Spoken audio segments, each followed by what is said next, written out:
pretty intense. The whole thing was really intense. There was flames coming up the upper windows. They even busted some of the windows on the upper level where flames were coming out of. So it was pretty bad. It's been worse than any other fire in there. Scene. They are still here tonight. A lot of, as you mentioned, road closures in the area.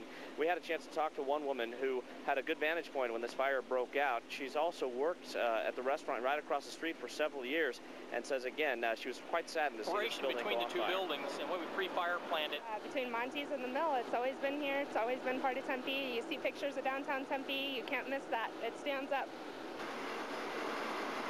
Some more pictures of the fire as it continues to burn.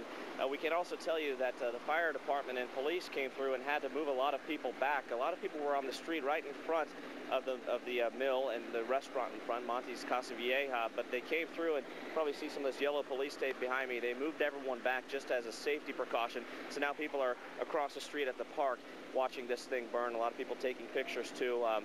Again, documenting what's going on here. Quite a sad day for a lot of people who have obviously have the history with this building here. When it's going to get fired up so they can knock down that wall to spread more water on that fire. We also don't know when the engineers will get a chance to get inside to determine how much of that building will be lost. Of course, they're in no rush. There's no need to risk anybody's lives for this building. Reporting live in Tempe, Bernard Watson, 12 News. All right, thanks, Bernard. And Mary Kim Titla talked with some witnesses who were afraid that fire was going to spread even further. Mary Kim? That's right, Kent. One man in particular practically grew up right across the street. The Monti family bought this restaurant in the 1950s. Michael Monti ran outside as soon as he heard about the fire so he could document another phase of history. Oh, it was very visceral because my business is so personally tied to the mill's history. Which is why Michael Monti grabbed his digital camera and began taking pictures. Inside the restaurant, once owned by the family of former U.S. Senator Carl Hayden, there are old photos of the area. This one from 1876. Another taken 50 years later, showing the flour mill without the grain elevator. Mill Avenue is just a dirt rut right up the middle here. And as best we guess, that's probably the 1920s. This photo, taken during the '63 flood, includes the grain elevator.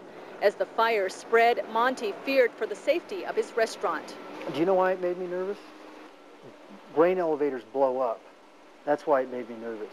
You know those daisy cutters we were dropping in Iraq? They're called a fuel air explosive. Grain elevators do the same thing. The thought this building may have to be torn down saddens him. Tempe started here and really spread out from the Hayden Mill and their ferry boat. And if this building can't be saved, it's really going to be a loss for the future. And I want to have photos to show my customers, my staff, and my family so they remember what it was like. And it's the end of an era here in Tempe.